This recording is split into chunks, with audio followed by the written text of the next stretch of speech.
As you know, the norm every Thursday is the new Friday right here on KBC Channel 1, and we are glad that you are watching this show because tuko na vitu nyingi sana in store just for you. So it's important that you tune in for very interesting conversations and get ready to dance, because why not? Karibu sana to the program once again. This is a Good Morning Kenya. The whole team is in the building. Vivian Degwa. Good morning. Good morning, Mike. How are you doing? I'm doing all right, and a very good morning to each and every one of you who has tuned in to the show this beautiful, wonderful Thursday morning. As is the usual, when it's a Thursday, we promise you nothing but a good time. We promise you nothing but you just ensuring that you are forgetting everything else and just allowing yourself to enjoy yourself. Oh, yes. We will be ensuring to do that by the end of the show. And we have a lot lined up for you. We'll be having a conversation on a film. We'll be having that conversation. We'll also be having a comedian who turned into a content creator rather, and he is actually a streamer, and he's not from the 254, so you definitely want to stay tuned and get to hear that conversation so that you also get to understand how streaming works, because streaming is now the new thing in the country. We know a few streamers from Kenya, so we will be talking about all that and then some, and then obviously you will be engaging with us live. We will have a number that you can send your WhatsApp messages as well as call in live. And kawaida Thursday haiwezekani bila our very able DJ, Unique the DJ. Unique, yes. Yo, mambo vipi? What's popping, guys? What's popping? I'm in the building. Mko namna gani mazee? Those who are watching live from home. Leo mtanisamee mazee. Sauti yangu ni kama hii wiki home imeamua kudeal na mimi vibaya. Uko na hoba. Vibaya sana. Usijali, tunakusikia. Yes, but tunashukuru God we are fine. How see you? Yeah. And how me usema every Thursday we always have new music. Na Kenyan artists wanna put in a lot of effort to make sure kila Thursday tuko na new hit songs. Na most of the songs that I've listed here ni very very hit songs. Na nilikwambia kama hujasikia ngoma kwa hapa Entertainment Thursday, just know haijatoka ni hapo utasikiza for the very first time. So on my list of new music, King Kaka, he has a new song inaitwa Nalingio, very beautiful song featuring Okelo Max. But you need to go pale, kama hujasikia hii song utaisikilia pale, alafu ukitaka, unajua hapa sichezangi yote, ukitaka kusikia yote ingia pale YouTube, au sio? Steve Simple Boy has a new song inaitwa Mapito, featuring Shiko Mwangi. They will be here to talk about that's a particular song. Otile Brown yeye alisema kama haja announce any collab kwa social media zake, hiyo hayuko. He has a new song also inaitwa ni wewe. Oliver Music, he has a new song also called Eka Chudan. That's in Kiteso, a very beautiful song that right there. Saru featuring Scam Cardinali. Hiyo collab mimi sikuwa na expect. But it's a very beautiful song by the way. Bracket all the way from Nigeria, they have a new song inaitwa Perfect. Conscience, Roman Vagos all the way from Jamaica, they have a new song. Colo Blue, he has a new song inaitwa Top Shotter. Another song, Nameless. Hii song actually ilitoka jana, yesterday. Nameless featuring Okelo Max inaitwa Top Dollar. So keep it locked mazi. I'll be sampling those songs tukiendelea nacho, au sio? All right. Pande ule mwingine wa studio is none other than Give Us Online. Yeah, niko hapa. Nimesikia mbaba ametoa wimbo Nameless. Huyo saizi ni mbaba huko kwa music industry. Bado anaimba. Hey, that guy, man. He's a Still blessing. Very relevant, by the way. He's a blessing. He's been. What's happening on the other side of news? Uku mambo tu ni mengi. There's a lot of news globally, even locally. Olkalao mambo itafanyika on 16th. That is, we're expecting the by-elections to happen. I think it will be on Thursday. You girls will be here, covering the by-elections on Thursday. And quite a lot across the country. All right. Mnataka niwapeleke huko? Tupeleke na direct. Tukisonga. Let's get to it. And now, the Sovereign Wealth Fund Bill of 2026 is now law after President William Ruto assented to it on Wednesday. Now, the landmark legislation establishes Kenya's first permanent legal framework that ensures natural resource revenue is prudently preserved, now professionally invested and shared equitably across generations. The Act will operate under 3 key funds, among them the Future Generations Fund. Take a look.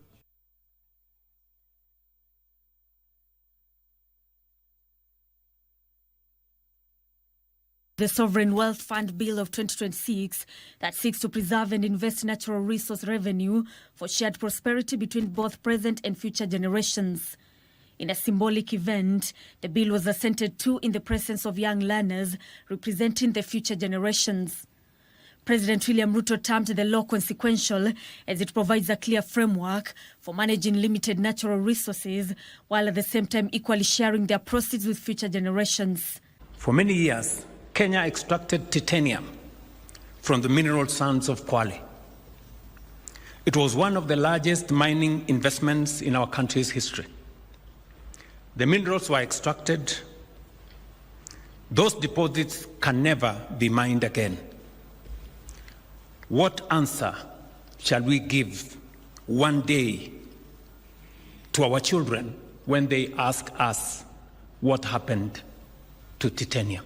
Never again will we mine or use resources without a trace for the future generations. We have been exploiting the minerals that we have, the petroleum products that may be there, without any regard to the future generation. The law will operate under 3 funds, namely the Stabilization Fund that aims to cushion the economy and budget against external shocks. Through the Stabilization Fund, Kenya will build a financial buffer against extraordinary shocks, ensuring that a global storm does not become Kenya's crisis.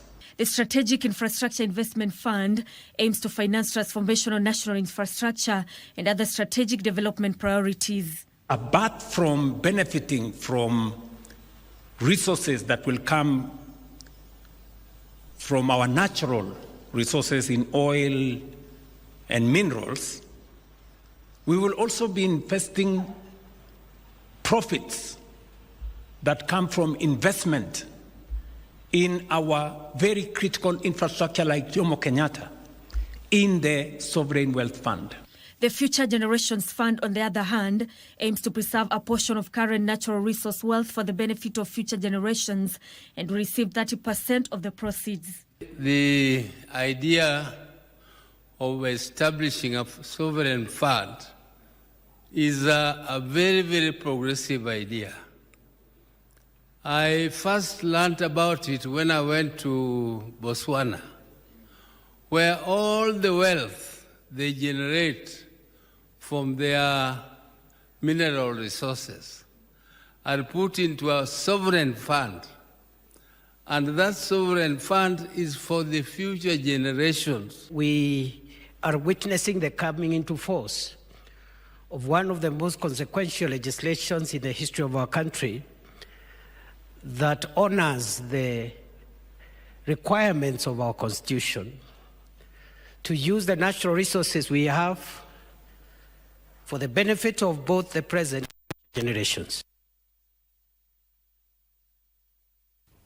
And now let's take you to matters all Kalau by elections now. The Nyandarua County Security Committee has warned members of the public against attempts to remain at polling stations under the guise of protecting votes, insisting that the responsibility of safeguarding the electoral process lies solely with security agencies and the Independent Electoral and Boundaries Commission, IBC. Now speaking after a joint security preparedness meeting with IBC, County Commissioner Abdi Razak Jaldeza said adequate security arrangements have been put in place to guarantee a peaceful, free and credible all-Kalau parliamentary by-elections. This as the UDA brigade expresses optimism that their candidate will win the mini-poll.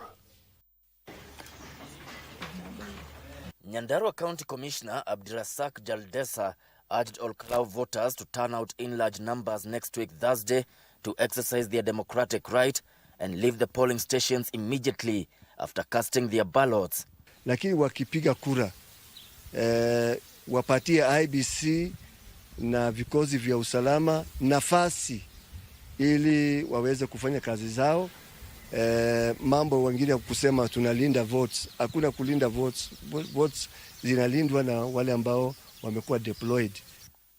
The county commissioner also clarified that no curfew has been imposed in Nyandarua, saying security agencies are only enforcing the campaign timelines provided for under the electoral laws. Further, he warned politicians and their supporters against engaging in violence, destruction of campaign materials and use of hired goons. Usianze kufanya mkutano zako, kampeni zako, rally zako usiku, uweze kufunga mapema so that tusikuwe na changamoto ya watu kuwa na hofu yote usiku. Meanwhile, the IEBC has said preparations for the July 16th by-election are in final stages. Currently, we are finalizing on the training of poll officials. We are currently handling the presiding officers and the deputy presiding officers. And in 2 days' time, we'll deal with the clerks. As the security agencies and the IEBC express their preparedness, UDA Brigade engaged their mobilizers and coordinators on strategies to rally voters to turn up for the polls. Siku hii ya leo tumeungana ili tuweze kupangana na watu wetu vile ambavyo wale watu ambao tuna support serikali. Tupangane vile ambavyo hawa watu watatokea mashinani kumobilize watu waweze kutokea ili waende wakachaguane. Sasa tuko kile kipindi cha lala salama kuhakikisha ya kwamba tume fine tune especially ile siku ya kuchaguana venye watu watatokezea wapige kula. Na muhimu zaidi ni kwamba hawa watu wa Orkarau wamekuja kuelewa na amekuwa akielewa shida zao ni shida zao, sio shida za nchi ya Kenya. With barely a week to the All Kalau by-elections, UDA politicians, coordinators and mobilizers are all set for the big day to ensure that Samuel Mushina is the next member of the National Assembly.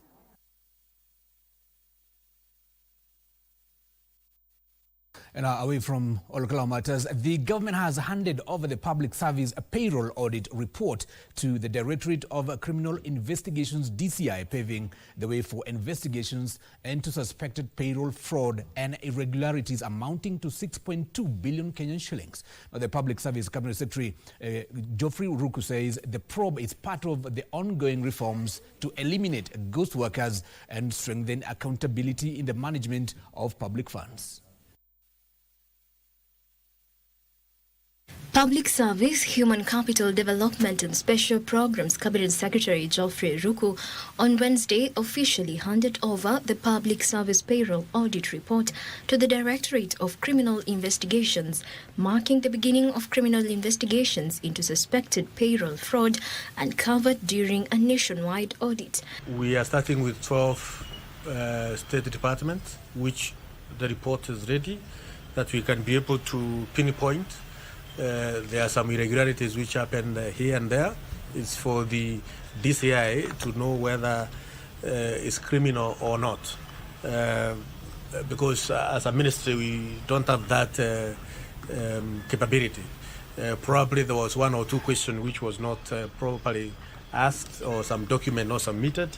But we see, we have some evidence within the system that some changes happened within the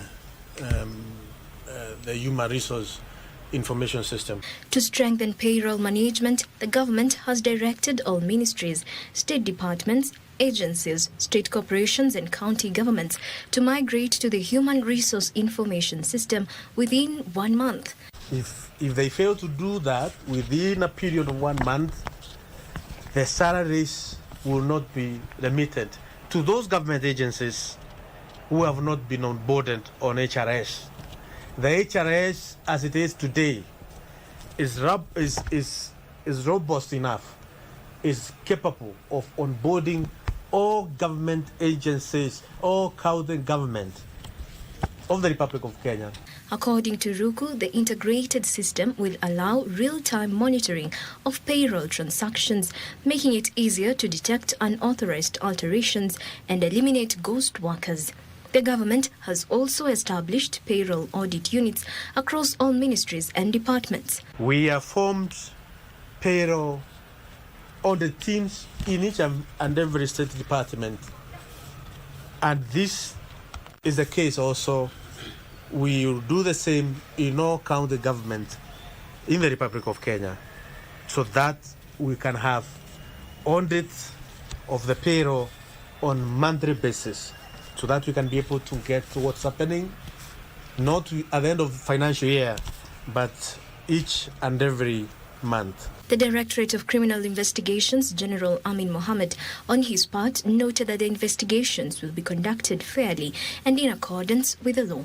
This investigation, ladies and gentlemen, will be undertaken within the shortest time possible, and we are committed to recovering any public funds lost through these malpractices.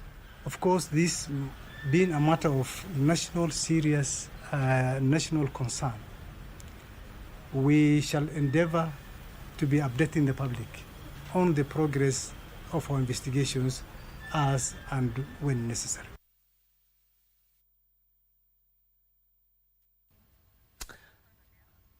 Now, 6 out of the 10 protesters arrested in Nairobi on Tuesday during the Sabasaba demonstrations have been charged with obstruction and barricading of roads at Nairobi's Central Business District.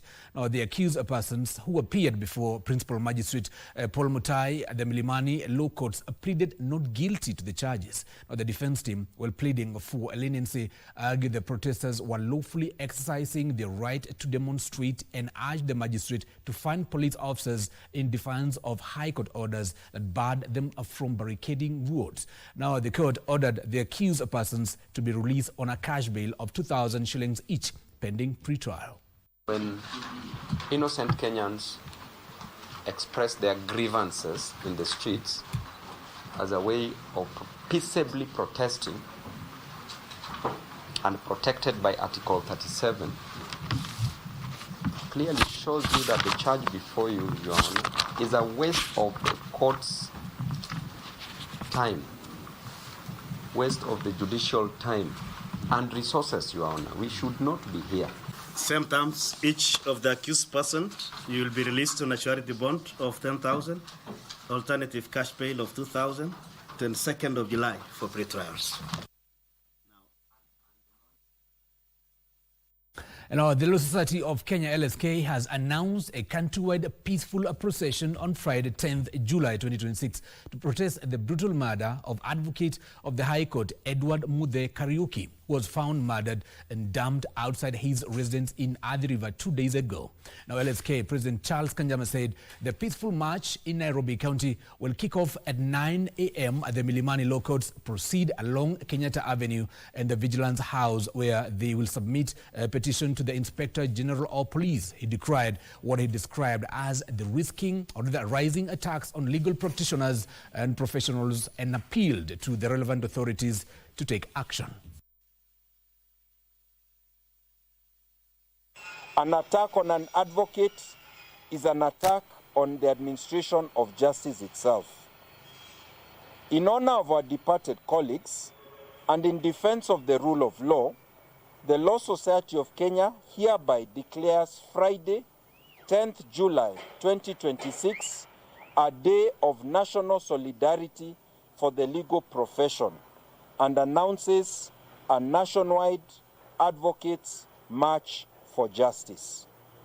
Advocates in Nairobi shall assemble at the Milimani Law Courts parking from 9 o'clock in the morning, with a procession commencing promptly at 9:30 a.m.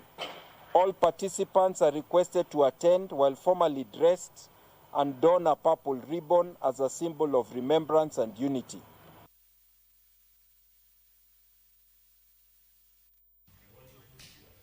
Now, to business news, county governments should establish dedicated funding mechanisms to micro, small and medium enterprises to address capital access challenges small businesses face despite being the largest employers. The call was made during a policy forum in Kisumu County, where access to affordable financing was identified as a major barrier to business growth and sustainability. As Wycliffe Okech now reports.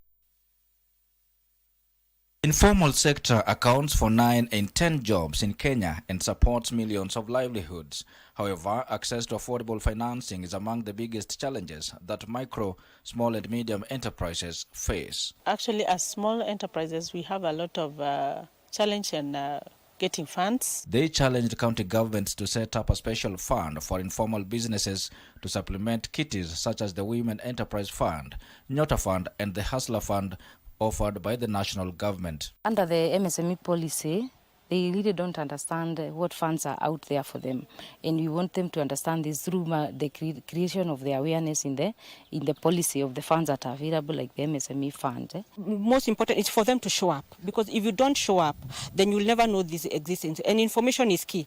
You need to show up, get the information, and then you can be able to utilize some of those government opportunities. The funding appeal was made during a policy awareness forum in Kisumu as part of the IYBA seed project being implemented across the counties of Kisumu, Nakuru and Uasin Gishu. So we'd love to have more partners to come and partner with us so that we are able to take this on out there. The policy and the ecosystem players, we take this information out there for the youth and women.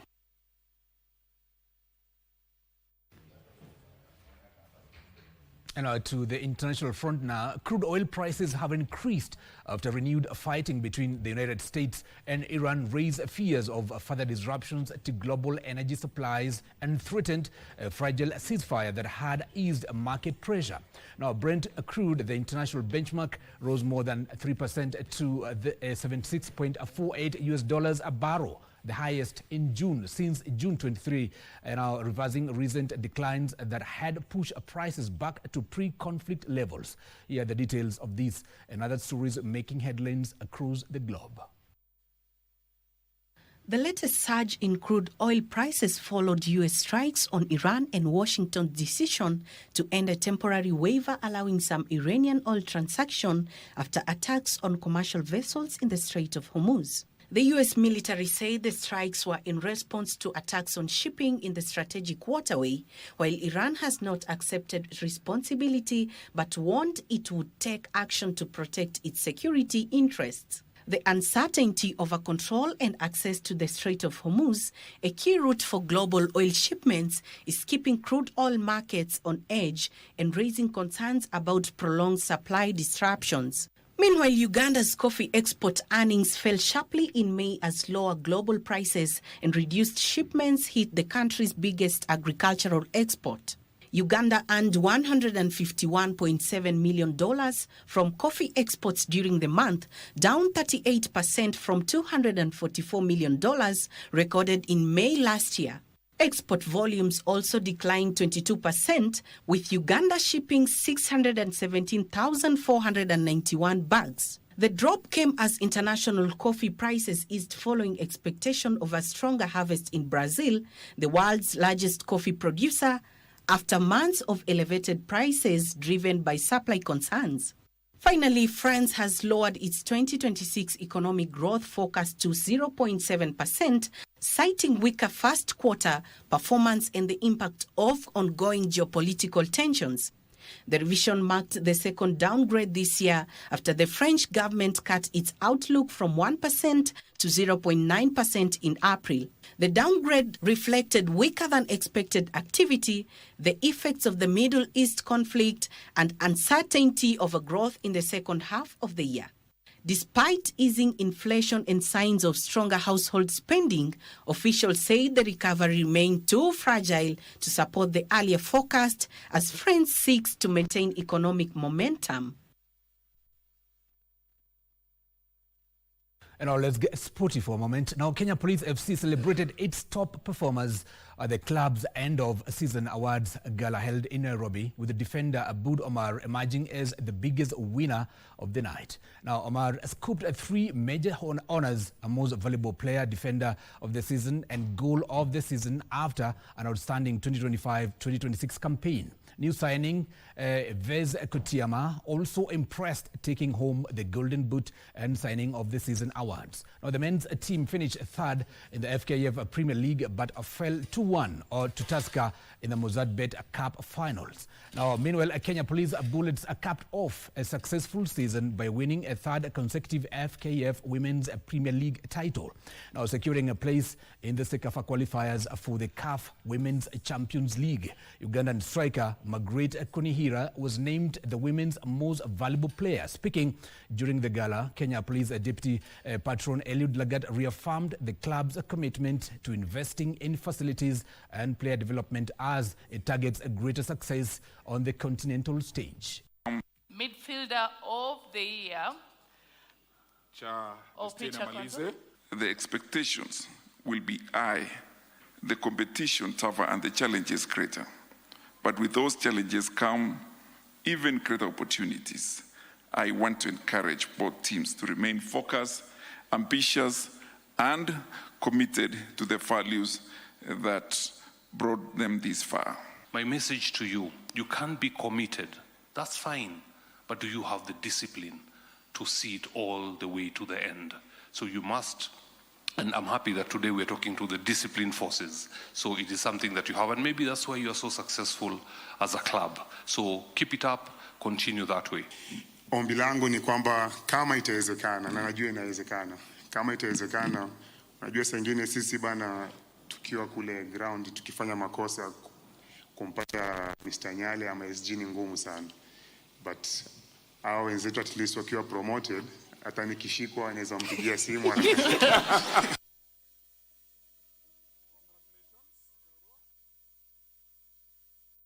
Now, that's all from the world of news. But before I let you go, just to remind you, kuwakumbusha tu, World Cup iko KBC.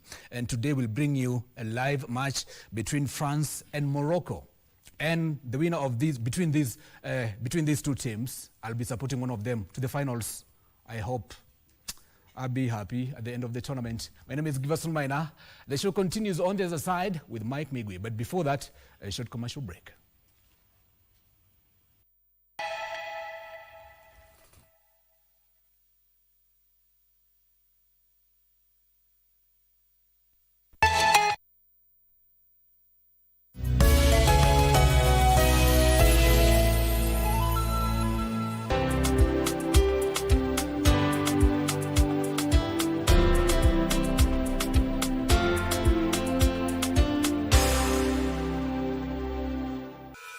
KBC brings you children's programs at its very best. From preschoolers to the teens, featuring the very best of untapped talents, showcasing arts and crafts, music and poetry. We bring you the latest animations and teach the children how to do it. Can you read the word with Happy Hippo? Join us every Saturday from 7 a.m. and weekdays in the late afternoons as we bring you entertaining children programming on KBC Channel 1.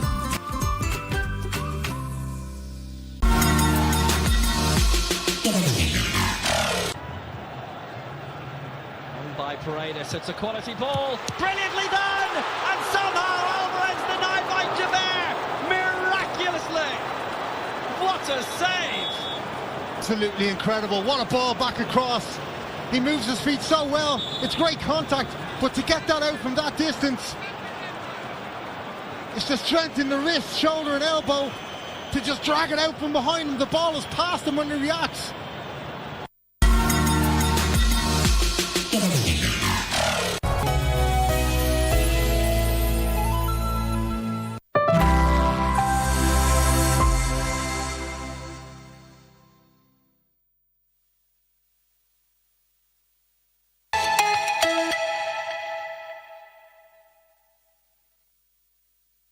And welcome back to Good Morning Kenya. This is Entertainment Thursday, and the segment on air is Future Voices, where we give the young people of this country a chance to contribute to matters that drive the national discourse. And today I want us to focus on a topic that is very important, because we are living in a time when there's a lot of political happenings within the country, and also so we need to look at how things are happening. And one of the things that is very notable is the rise of goonism, political rallies being disrupted left, right and center. That is the trajectory that I want us to take this morning. And for that, I have a very able panel of persons who will give insights as to what is happening in as far as that topic is concerned. On my far right, I am joined by George Gishuke, who is a politician and governance expert. Karibu san. Asante sana. And also Wakili Jacob Odhiambo is a lawyer and a political strategist. Welcome. Good morning, Kenya, and thank you, Mike. Karibu sana. And also we have Emmanuel Magoba, who is a political scientist. Thank you, Mike, for having me here today. Karibu sana. And last but not least, Agogo Mkare from the ODM Youth League. Thank you so much, Mike, and it's a pleasure being here. Thank you for making time. Let's get into it, gentlemen. And we've seen several instances of meetings, political meetings, being disrupted by what has been described as goons. I don't know, I want to just first get what you think about the situation. Why are we witnessing this? And I'll start with you, George. Thank you so much, Bona Mike. We are really living in hard times, and whatever we are experiencing as a country, this is something that has been there for quite some time. And maybe the history can tell us this is something that even began the year 1998 to 2007. We had such groups like the Jeshi la Mzee, such groups which later on came to, they matured, and later at that particular hour, during those years, they were in, let's say, in village-based. But in 2007, between 2000 and 2008, we had regional ethnic militia groups. And later on, between 2010 and 2022, we had such groups. But in this case, they were urban. They were found in urban centers. And later, maybe from 2022 to modern daytime, we are having what we are now calling the goons for hire. And I can say we've seen this because, leaders, leaders' manipulation. This is something that leaders have all along been using to intimidate their opponents. And again, we are seeing this being because we have quite a very good number of young people who do not have opportunities, and so the whole thing, they are vulnerable to be used by politicians and sponsors for that case. It's politicians capitalizing on what you say is the misfortune of lack of jobs to drive this goonism? Yes, lack of jobs, and again, reluctances of institutions. Because in Kenya, we are governed by law and a constitution. And yes. We have institutions like judiciary. Yes. And at times, we've seen the culprits and the mobilizers and sponsors. They are not held accountable for their actions. Yeah. So it is like there's a vacuum somewhere. There's a vacuum somewhere. Yes.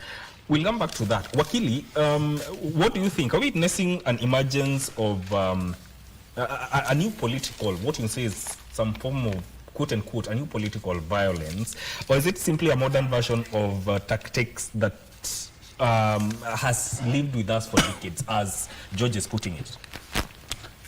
Mike, I don't think there's something new. I think that this is something that has been inculcated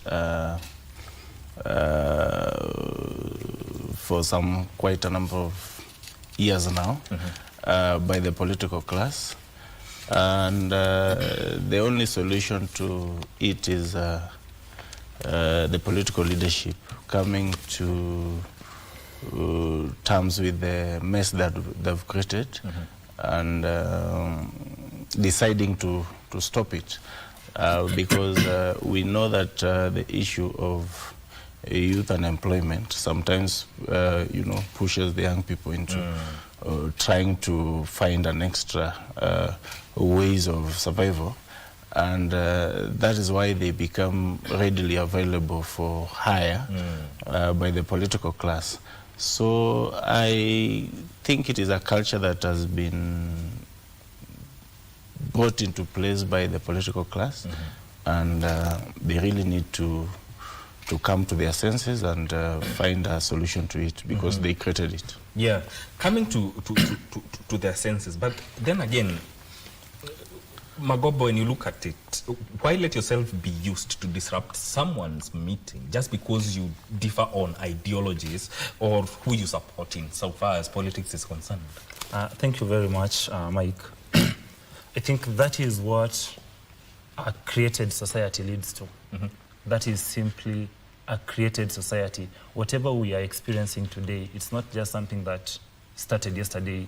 This is something that we've been building into. Yeah. And you find most of these people, they are either, when you look at the education, is not that well advanced. When you look at the employment, probably they are not employed.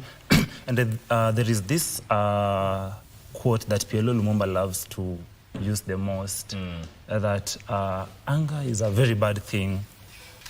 An angry man is a very useless man, because this anger leads him to be so immoral, and he or she can do anything. And I feel like politicians have learned, or rather the ruling class has learned, to utilize this state so well. And the reason as why I believe this is something that we've been building onto, you realize, as he said, in the 1990s, 80s, we've been seeing this, only that to an extent we had a structured kind of organization, But what you are seeing today is completely getting out of hands. And it is good that we note Goonism. It is not just a criminal issue. This is a political issue. This is a political issue, because you find after these people have gone to disrupt the meetings and everything, at the end of the day, someone is paying them. So in order to even kill this, we need to get to whoever is paying them. Because I believe not just any young people go out there to streets, do all those distractions, and then go home empty-handed. And that's why you see even some being killed, or some having issues with whoever has hired them, because now when it comes to the payment and all the stuff, a deal has to be honored. Agogo, what do you think? What are we witnessing right now? Well, Megwi, personally, look at it from a different angle or maybe perspective. I think our conversation this morning should not, merely revolve around, condemning Goonism. Yes. But we should, look at it from, why Goonism, because political Goonism mostly, targets the young people, their youths.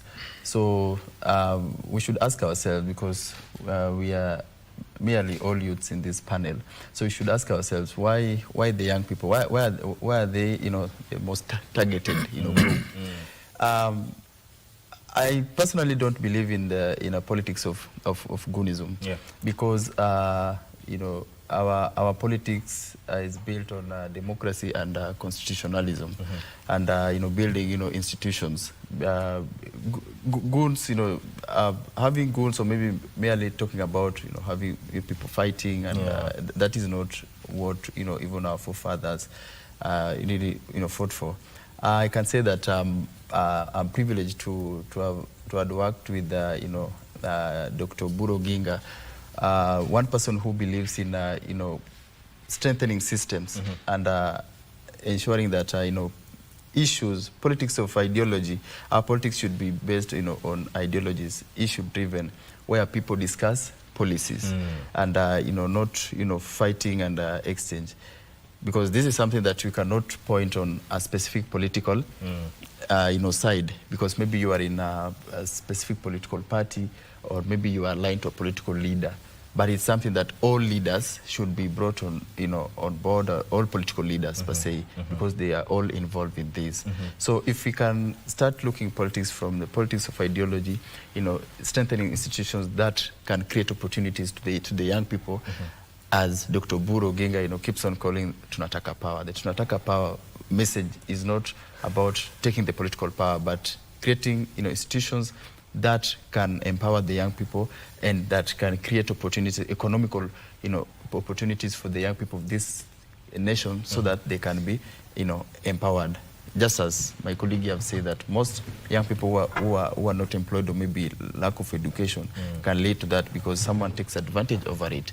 So the conversation, I think, should, look at it from why the young people and why are the political class finding it easy to, call these young people, or rather to misuse the young people into political goonism to fight each other.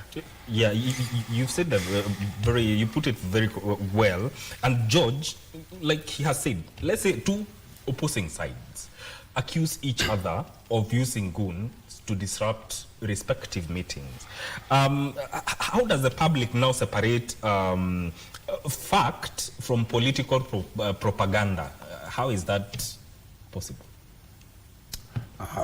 Well, Mike, I believe if we look at the pros and cons of the whole thing, yes, and if we fail to communicate this message to our generation, a generation might come and it might not have even an idea of what happened previously. And in my own view, if we trace the chronological of the occurrences of these groups and the impacts it has had on our society,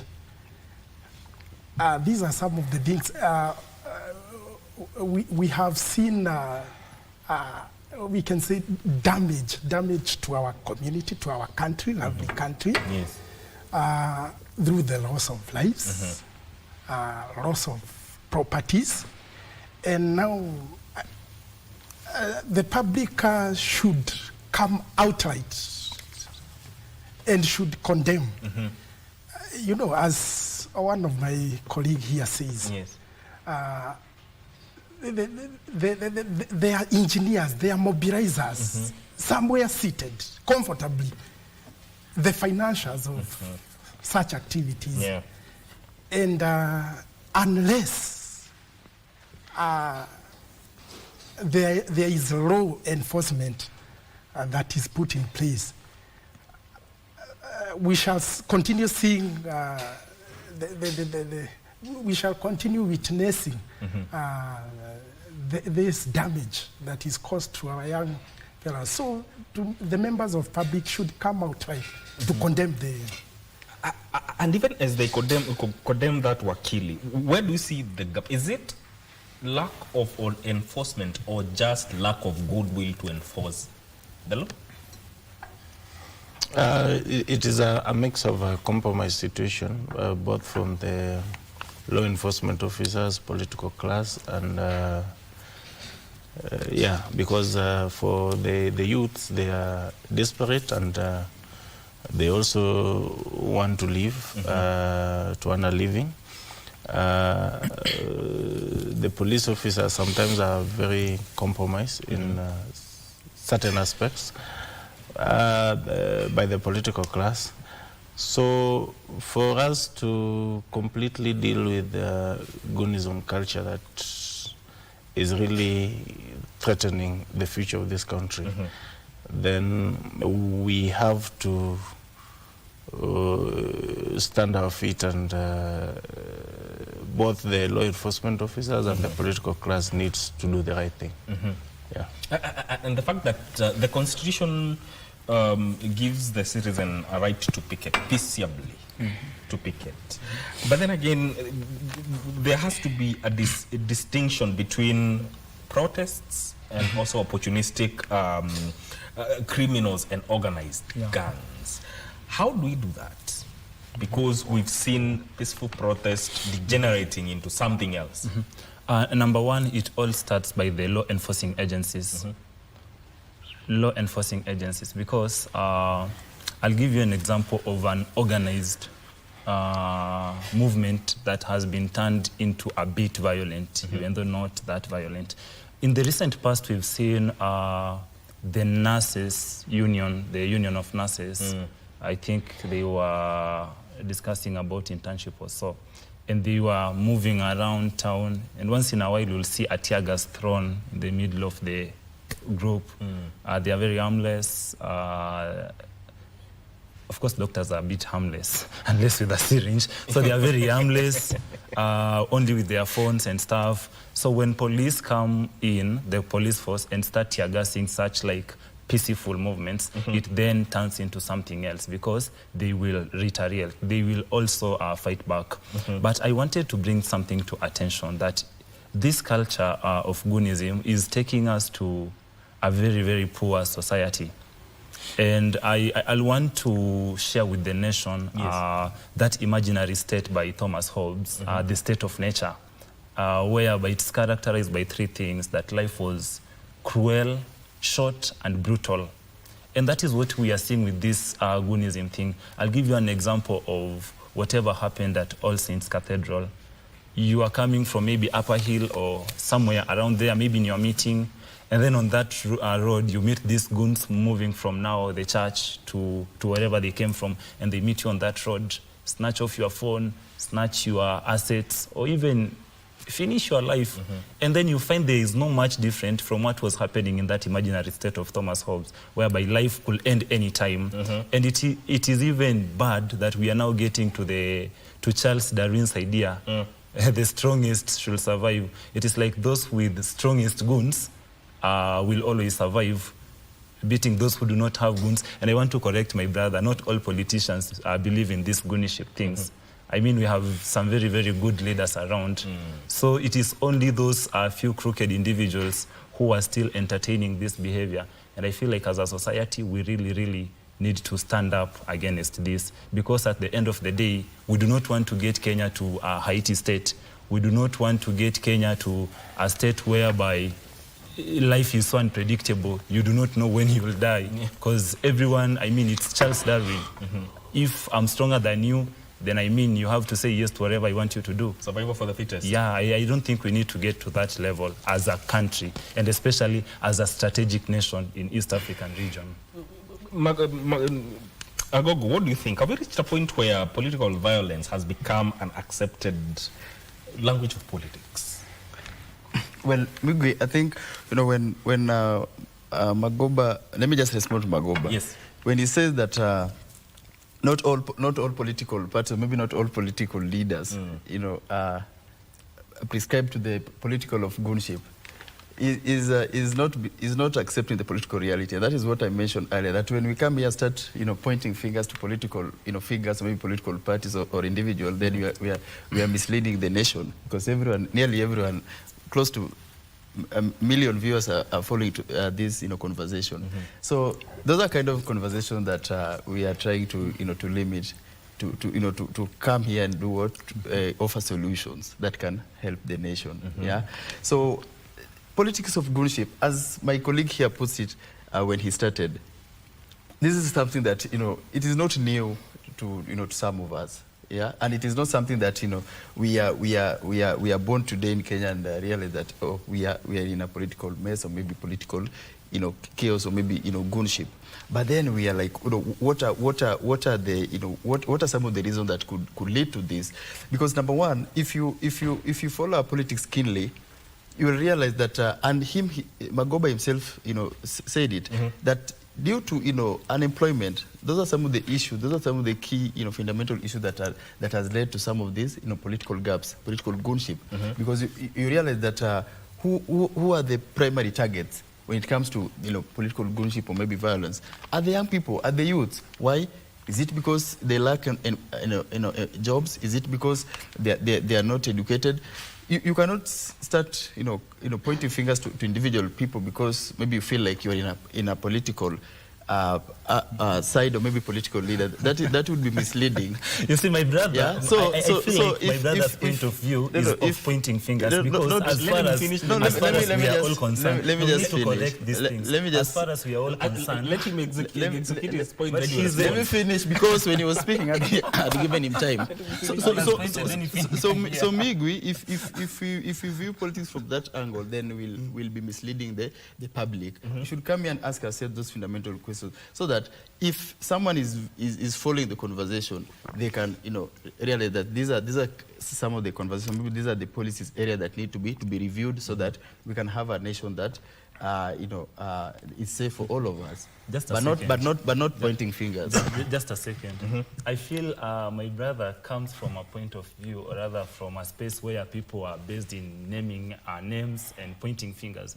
Because as far as we are all concerned, and the viewers can bear you witness, no one has mentioned anyone or pointed any finger towards any direction. And I think that needed to be corrected. It seems you are so prepared to attack something specific. But then again, what do you think, George? Is it a question of unemployment in as far as it would be unemployment? Yes. But is it also a question of morals, especially amongst the young people? Well, let me just, before we even come to morals, as my colleague here says, the targeted groups is the young people. But me, I would rather look at, now, are there people who are sleeping on their jobs? Before we even come and start pointing fingers at the young people, because before we even point fingers and say maybe the morals of the young people, because I believe a government or anybody holding a public office, he should be there to serve the interest of the people and the public. And before we even accuse young people of having decayed morals, and are we seeing enough from our government? Have they created enough opportunities for our young people? Have we seen institutions like judiciary holding the leaders, because we have leaders who normally mobilize and pay these goons. Have we seen them held accountable? I remember the other incident that occurred here at a restaurant, in a restaurant, at around 8 p.m. We are seeing men of integrity, men and women of integrity, gangsters storming a restaurant at 8 p.m., robbing, terrorizing. Has there been, are we seeing the security? Are we seeing those who are in public offices condemning and criticizing the whole thing before we even condemn the moralities of our young people? And from that time of around, just allow me to name the Kibaki government, the one and only Bwana Michuki, we know what he used to do. He tried at some point to deal with the group that was in existence at the moment. And later on, we've seen a group like those urban gangsters, like the one that was in Nakuru, the interior CS from the former government, confirmed that group was called Confirm. We saw him dealing with the group, and so are we seeing enough from the people we have put into the public offices? Are we seeing enough before we even criticize the young people? What you're saying ties to the question that comes to mind, actually. Because Wakili, violence does not organize itself. It's something that has to be organized by people. And if Goonism is in existence, there are people who finance that. But then again, when you look at investigations, really, do we see those who finance those goons being brought to book, that they first deal with the perpetrators of the goonism that we are talking about? Why is it the case? I think that as a country, we have always not had, good leadership or decisive leadership, to say, because when certain things are wrong and they are perpetrated by people who appears to be on the side of government, then many a times they get away with such actions, because whenever the investigative authorities start to follow up or to investigate, then along the way you find that they are compromised. A case scenario is what happened to Cecil Ouma the other day. I can assure you that there's no justice that is going to be served to the family because a PS was involved. And the PS, people are going to elections in 2027, and people in government they're busy, they want to win the re-elections, and they are not concerned about people who are losing their lives carelessly because of, actions that are done by police officers or government or officials. Because I can tell you, if you look at the clip that the lawyers to the PS were saying, that, that boy forced himself into the vehicle, and, the bodyguard was trying to defend himself. You see, nobody is allowed to kill, even if you defending yourself, right? And I think there was a better way of dealing with that situation. But if you see lawyers trying to justify the killing, then that tells you that there's a problem in this country. One thing I will tell you is that the day we will get good leadership from the top, then so many things will be right. So many things will be made right. Look at the other time. I saw when Linda Mwananchi wanted to have a function in Kisumu. Allow me to cut you short. We go for a short break. We come back. Then we continue on that point. It's fine. Yes. We are taking a short break.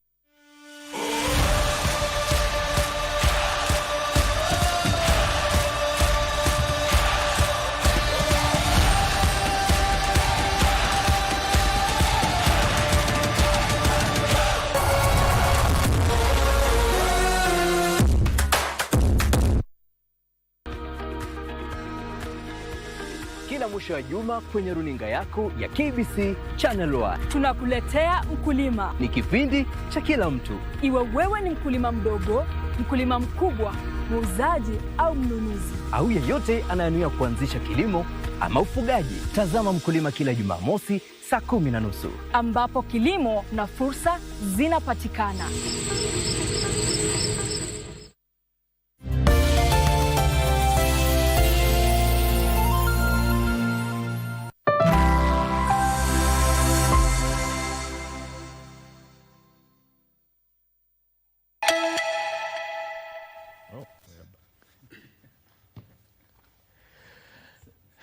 Welcome back to Good Morning Kenya. This is Future Voices, and we are talking about the rising culture of Gunism. Wakili, you are executing. Yeah, I was saying, like the other time when Linda Mwananchi, for example, wanted to have a function in a meeting in Kisumu, and then there are some leaders who came out publicly and said, you know, we are not going to allow any meeting in Kisumu, and we are going to deal with you perpendicular. And we saw a lot of violence when the group went to Kisumu. And nobody was held accountable. I think there's even a boda guy who lost his life in somewhere in Western, one of those functions. That tells you the level of compromise. You look at the other day when the Linda Mwananchi team were along Kisii, Kiembu route. You can see how they were attacked. And the police officers were just there around, and they did nothing. Nobody has been arrested up to now. Vehicles were vandalized, including for the former, Chief Justice Emeritus. I want to say it here, Mike, that if we don't rethink as a country and make things right, then we are going to have a very bad country for the future generation. Leadership sometimes requires those who are in authority to do things the right way, however unpopular they may seem to be. Our police officers or law enforcement officers also need retraining. Sometimes when you look at how the police officers handle issues, you wonder, are these people really trained? So there's need of a serious resetting of some institution in this country for us to move in the right direction. I was telling somebody, I was giving an example the other day that when you go to the Western world, a police officer can meet you, Mike, even 100 times without uncuffing you, yet he is investigating you. The day the police officers will come to arrest you, then you can be sure they have evidence. That they have evidence, their investigation is complete, and when you are charged, you will not get out of that case without. They don't just in Kenya or in East Africa, but Kenya specifically, a rumor comes out and the police rush to arrest you. So even if they were and then they move you to court because the law requires that you should be presented before a court of law within 24 hours. They present you before a magistrate, and then they request for 14 days, more days to investigate. You ask yourself, why did these people not investigate before they arrest you? Why do they run to or rush to arrest you, present you before a magistrate, and then ask magistrate that we need 14 more days to investigate? You are investigating what? Because this person is now aware that you are after him. If there were any evidence that you would find, they will hide the evidence. So I think even our police, the law enforcement officers, requires fresh and proper training, so that even because you remember that we've always had an issue with the corruption. We cannot win the war on corruption if the investigating departments are not trained properly. Because the moment somebody has misappropriated public funds, and he's aware that he's being investigated, then he's going to try and play games and try to find a way of getting away with the crime. So If we cannot reset this country, the issue of Gunism will continue, other issues will continue, then we are going to have a worse country than the one we have today. Okay. And that is a worrying trend. Okay, and Magoba, based on what Wakili has said, are we ready to have a conversation on the environments that create this culture? Are we ready to have that conversation, really?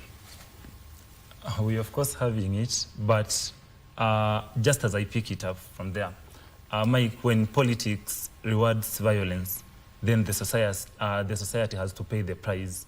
And that's why you see people are being affected. A good example is now Keumbu. Even as we have these conversations, I think it will take time before we get to what we need as a society.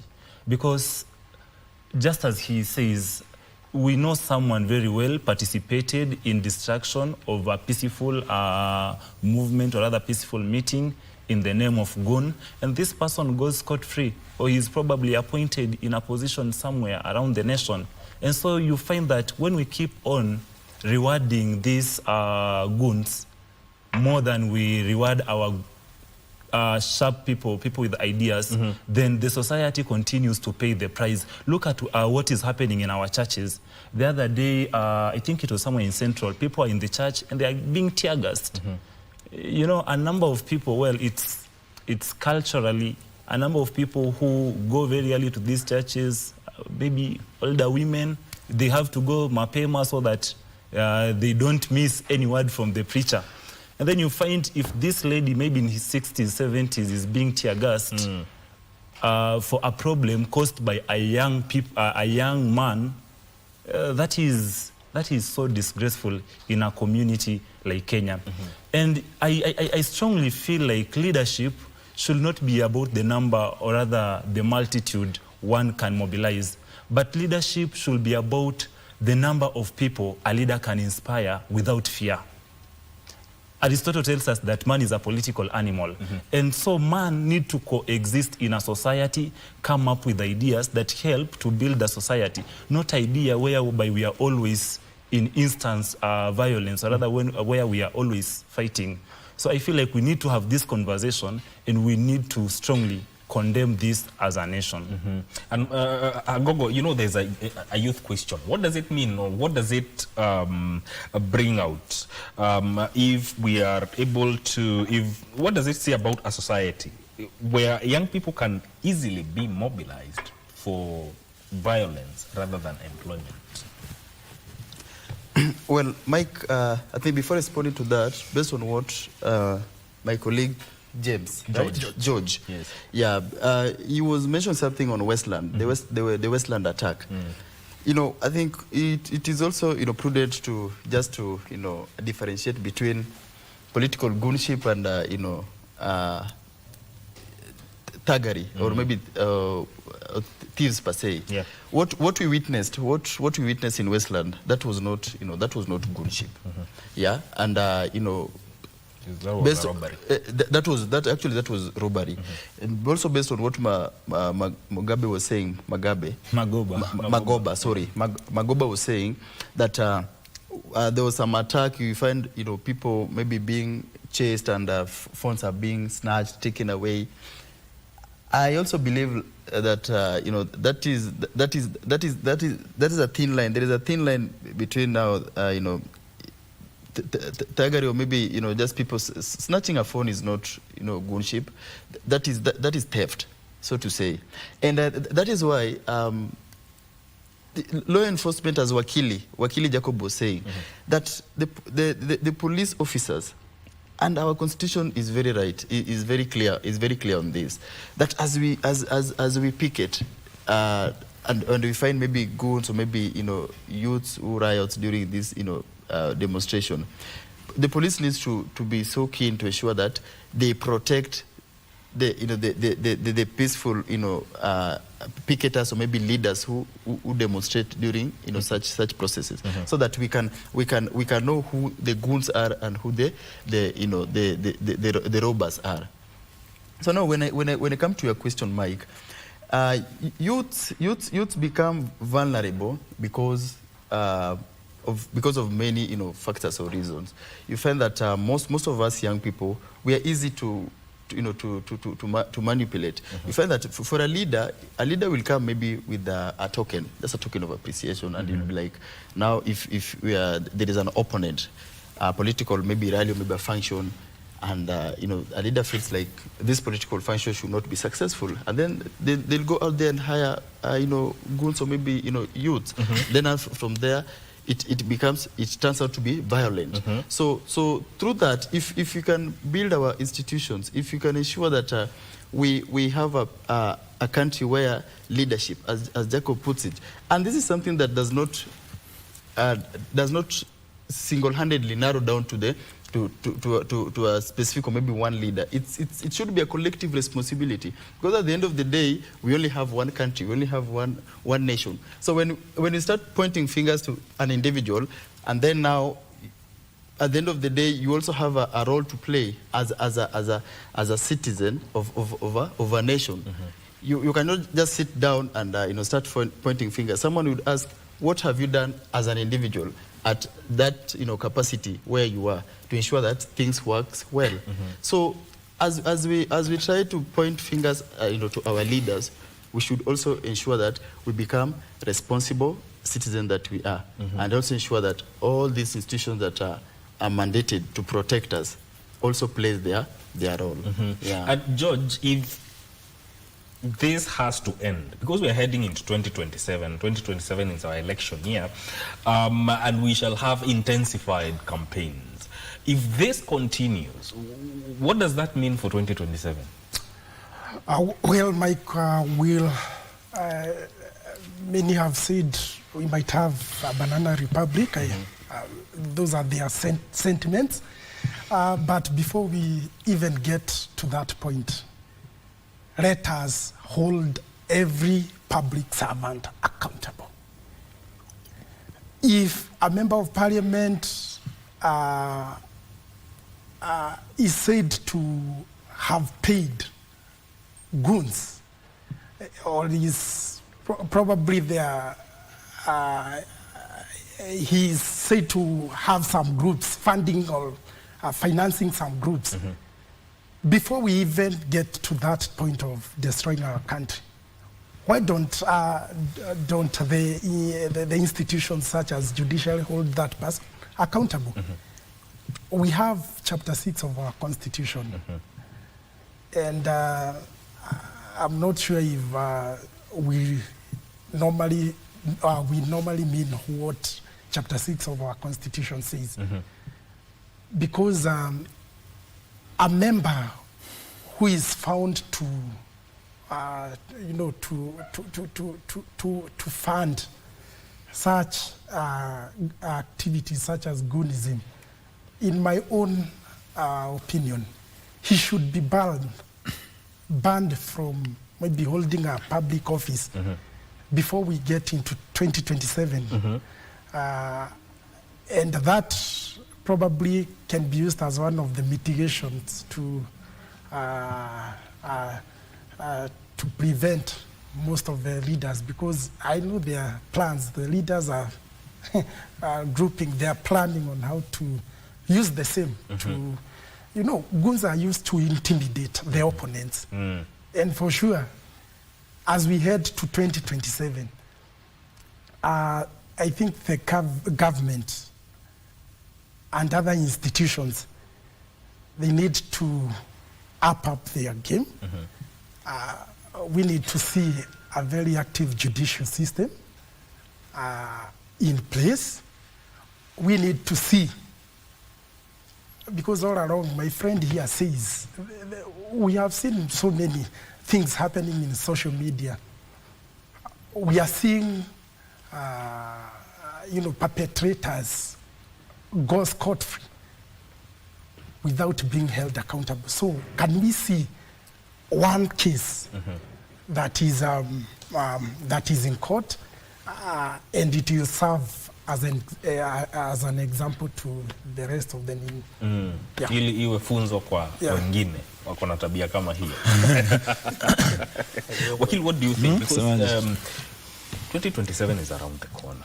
And we need to have a country where we have political tolerance, regardless of the factions or political factions that we support. How do we cultivate that tolerance and make sure that we deal with this problem once and for all? See, Mike, the situation is very complex because we also have moral decay amongst the young people. Today, a number of youths have they have no morals, they stand for no values. I think parenting has also failed in a way since the corporal punishment was removed from schools, from our teachers. Today you see young students, pupils doing very strange things in schools and they go scot-free. I think our parents, the society also needs to take responsibility. As much as also we want to talk to our leaders or we want our leaders to take responsibility, the society also needs to take responsibility because if we also don't act from the society perspective, then it's going to be difficult for even the government and the leaders to act, because some of these people from the society also become leaders, get elected. And when somebody with no morals and values is elected into office, it means you understand what that means. So I think our youth also have a problem, a very serious problem, that I think they need some guidance, some civic education, because the other day, look at the Mandamano that happened recently. I saw some youths, dig the road. I didn't understand why, because, so we need to have civic education also to tell our people that this right in the Constitution that allows you to picket does not also allows you to destroy public properties. So when you are pocketing and you have the right to picket, and then you extend that right to damage public property, then you're already outside the right to picket. And therefore, that means that the law should now take its course. If we are going to build a nation, if we want to build Kenya, we need to act responsibly. Both the government, both the law enforcement officer, and the people who are, the young people. You cannot tell me that you have a problem with a finance bill, for example, and then you go and destroy parliament. What does parliament have to do with the finance bill? Because by the time you destroy parliament, then it means you're giving this country, you're giving taxpayers another burden of, again, budgeting for a new parliament. Because at the end of the day, parliament must exist. And the government, the leaders in place must rebuild that parliament. So sometimes when we want to build or to contribute to building a nation, let us all be responsible. Let us all be reasonable, including the young people. But again, I will also ask our parents and viewers and everybody else, and the young people, let us try to build a country called Kenya. And by building a country called Kenya, we have to all, carry some burden of responsibility. We must all be responsible. Yes, you have a right. Yes, you are looking for a way to survive. But does your way to survive infringe on another person's right? You've been hired by a politician to go and cause kills, right? Remember, those who are attending that other opponent's rally also have a right to assemble. They have a right to associate with, participate in political activities. So when you've been hired to go and, disperse people who are gathering to listen to a different political ideology, it means that you're now, where your rights ends is where the other person's rights begins. So the moment we understand that, then we are going to have a very good society.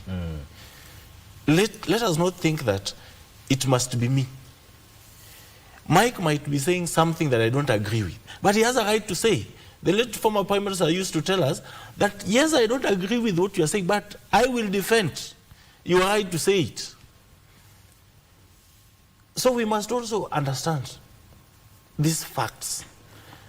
As much as I don't agree with my friend here, he has a right, and as a Kenyan, I have that responsibility to defend his right to say what he has to say.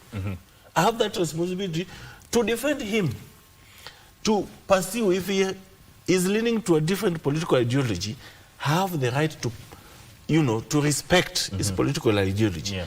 The person who will now make a difference is now the voter. And if we can reason that way, then we are going to have a very peaceful campaigns. Yeah.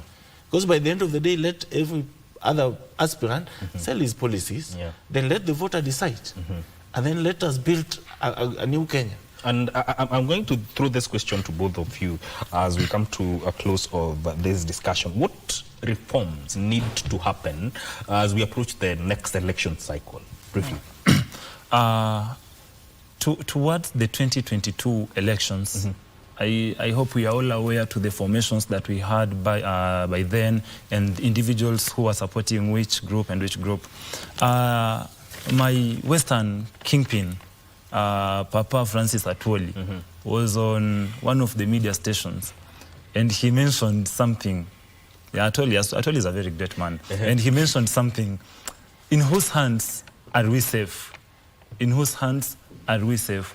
At the risk of paraphrasing that, today I'll want to ask, in which institution are Kenyans safe? Which institutions are we safe? Because we have number of institutions and we keep coming up with new institutions. But then what are all the institutions helping us? My brother mentioned something. A member of parliament there is evidence all over that he has supported a specific group of people to disrupt meetings. A member of parliament is splashing out money anyhowly, which is against the constitution. Such a member of parliament, through the IEBC, should not be allowed to be on the ballot, because this is evidently clear. We can all see. I mean, every sane person can see that indeed this person has done this, and this, and this. But then it goes to court, it gets postponed until this member is on ballot, and once he's voted in again, he continues to accumulate that political muscles. And that is the danger we continue creating to our society. And also another thing that we really need to look and work on is then people who call themselves political advisors, or these individuals who are always hanging on the coats of these leaders, telling them this is the right direction to go, this is the direction to go. I come from a border county, and in this county, even the other day the president mentioned it, there is a group called Jobless. My friend, you cannot, until recently when the current governor is trying to fight them, and you see being on border, you fight them, they are not there during the day, they've crossed to Uganda. In the midnight, you hear they are around.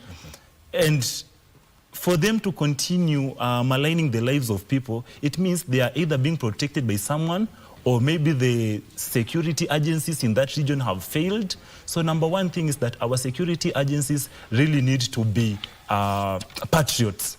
They really need to be patriots. Instead of disturbing small matters around us, they should be handling such big issues. Because by killing the issue of thuggery and goonship in this country, we can then easily narrow to these small matters that we keep running up and down. As I conclude on this, politics should help us serve our common goods. Politics should help us serve our common goods. And once violence replaces dialogue, then we are betraying our democracy. Kenya is a democratic state. Fellow Kenyans, let us agree and not betray our democracy. Let us embrace dialogue instead of violence. Thank you. Reforms that need to happen as we close. Reforms that we need, number one, we must shun political leaders from having functions in churches. Magoba here was complaining of political leaders being chased away in churches. It should start from leaders themselves. So before we start pointing fingers, it should go out to the leaders who are doing that, who are convening those gatherings in churches. And that's why I said that it is not something that you should come here to point fingers. It's something that revolves around all of us. Number two, political power. The Tunataka Power message, as the ODM party leader puts it, Dr. Oburu Oginga, does not revolve around taking the political power, but ensuring that we strengthen the institutions. When the institutions are strengthened, we can be confident that some of these conversations we are having here can be addressed. Number two, let's have dialogue. It is only through dialogue, it is only through conversations, in spaces where political power are being influenced. Those are the spaces where we can do what we can have some of these changes done, effected. As youths, I've always said, initially we used to have, when the Gen Z, started back in 2024 during the finance bill, protests, most of us were powerless, were partyless, were leaderless. Magoba here was saying that he is not affiliated to a leader. He specifically said that he has a leader that he trusts. That is next time you put words into my mouth, you'll have to pay for it. So now, Mike, as I finish, it is only through these political parties that you can push some of these conversations. But then when we just start, pointing fingers, running on the streets without a clear goal, or rather a clear policy line that we are pushing, then we will not have this power that my party leader keeps on, talking about. Okay. So those are my closing remarks. Mike, something. I just remember something. I think the IBC needs to come out strongly against the expenses, the political party expenses, because what we are seeing in Olkalau by-election is really going to set a pace in the general election, and that is going to disadvantage a number of aspirants, and again, it's also going to encourage leaders who will be elected to steal and recover their resources. Okay. So I think IBC needs to be strict, because what is happening in Olkalau is not now by election. That is a conversation for another day, and we shall make time to talk about that. But I thank you, gentlemen, for making time. That was the time we had for this conversation. Thank you so much, George Gishuki, who is a politician, governance expert, Wakili Jacob Odhiambo, lawyer and political strategist, Emmanuel Magoba, political scientist, and Agogo Mkari from the ODM Youth League. Thank you for tuning into this conversation. This is where we put a full stop to it. My name is Mike Migo. Up next is Vivian Degwa with Entertainment Thursday. Get ready for it. Thank you.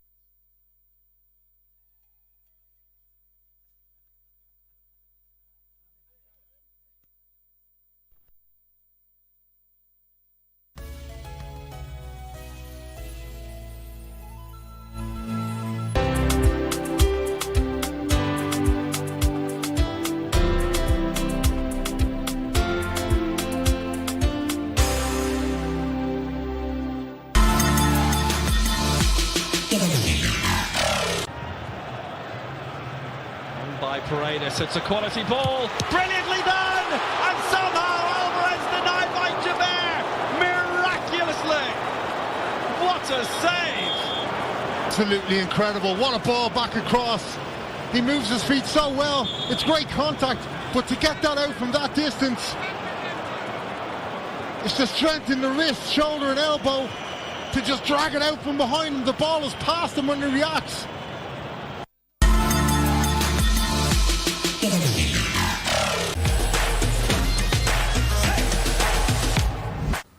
My name is Julius Diego, sixth African champion in the men's javelin, also the African record holder. My experience at the World Cup is, I think the African teams have really tried, even though we have 2 teams still remaining in the tournament. But I think that the other 8 teams really showed, high standard, high level. Like a team like Kefat, which played so well, DRC.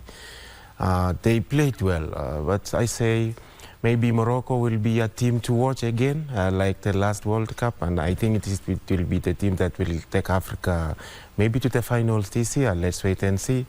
We wish them all the very best, and yeah, I still believe that Morocco can, cause a surprise again in this tournament. Remember also to watch World Cup on KBC TV.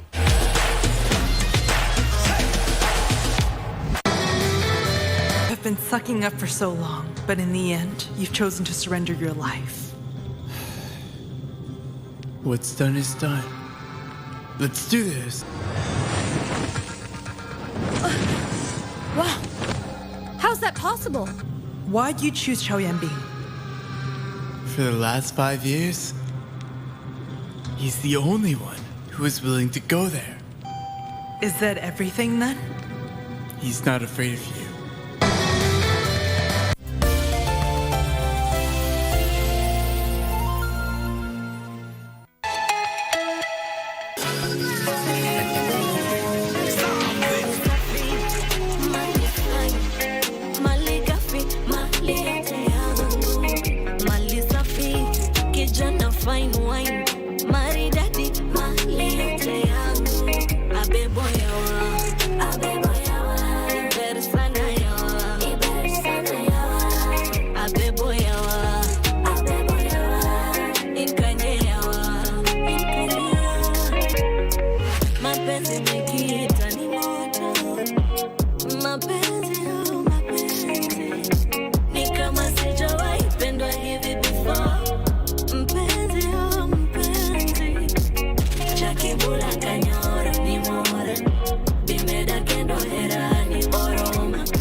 officially get to begin our entertainment side of the show. Welcome to the program. This is Entertainment Thursday, and as is the usual, we ensure that you have a lovely Thursday morning. Nataka tuanze mapema leo.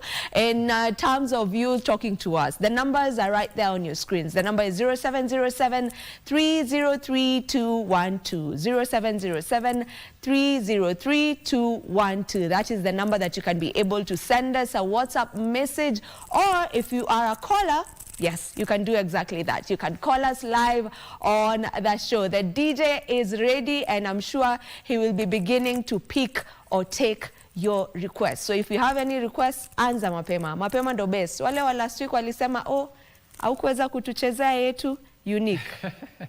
Leo sitaki lawama. Venye nilicheza ngoma zote alafu unajua like most of people walikuwa na request last time ni wale wana request ngoma za like uprising artists. So like actually kitu nataka kusema, kama you are an uprising artist, make sure unaingia pale kwa social media zangu Unique the DJ. Kuna namba pale, nitumie link yako, I'll sample them. Au sio? Then next Thursday I'll come to play them. Okay, so for the uprising artists wakutumie links so that tuone ngoma kwanza. Lakini si ati unawatupa kando. Siwezi, lazima ni wa sample.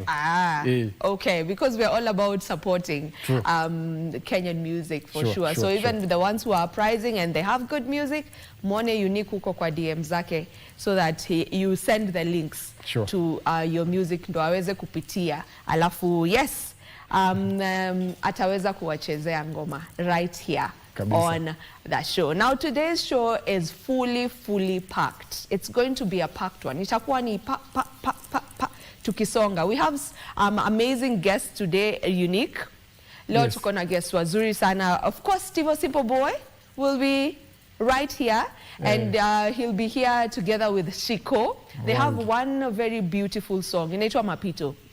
I'm sure you've heard it. Unique. Yeah, of course. Yo lazima nisikie. Yo hata before you talk nilikuwa nishaisikia. It's a very beautiful song. Just talking about the life generally. Whatever that you're going through. Ni mapito tu. Ni mapito tu. Ni mapito tu. Yatapita tu. Yatapita. Usikubali kuikuweke chini. Bana vitu mingi tumego through lakini bado zimepita, but we still there. We're still here. So we'll have Stevo and Shiko on the show, and of course we'll have to talk to Stevo about the online bullying that has been happening. If there's one person who has really been bullied online over the years, it has to be Stevo. Lazima atuambie how he manages to just still stand, you know? So we'll be having that conversation. We'll also be having Mokun challenge. If you are very active on social media, specifically on Instagram, TikTok, I'm sure maybe you have bumped into him. He is a Japanese comedian who ditched stand-up comedy and decided that, you know what, I am going to be doing my stage is going to be all over the world. It's going to be global. So now he's a global creator, and he's currently in Kenya. He's a streamer as well. He will be here on the show. Alafu will also have a conversation on a film, and we'll have a casting director on set. We'll also have cast members of a particular show that will be premiering very soon. So you definitely want to stay right here with us. And then aside from all those conversations that we'll be having today, the best bit of it is that we can be able to play music. Kama kawaida. And music, there's just something about music. By the way, Unique, mtu akikuuliza, what is music to you? What would you say? Music to me is like it really unites people. Like it doesn't matter the language that the music is being sung in, but it really unites like people together. Unaweza pata tu like people where people are hata mjuane, lakini the moment waneka music hivi mnaanza tu kuvibe. Like ina connect like more people together. It's a very beautiful thing. I agree with you. For me, my explanation, I'd say music to me is life. True.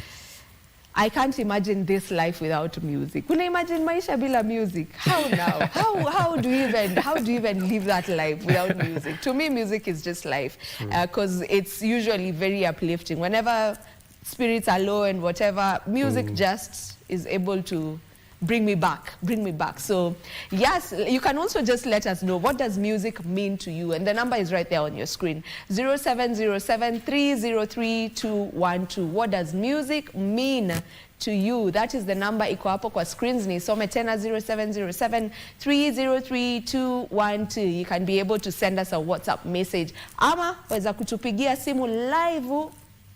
Niko fully live recording introduction. Lazima tucheze hiyo ngoma. Imekuja kwa mind hivyo tu. But anyway, you can call us and also let us know, what does music mean to you as you ujipange, ukijipanganga na ngoma zenye unataka uchezewe right here on the show.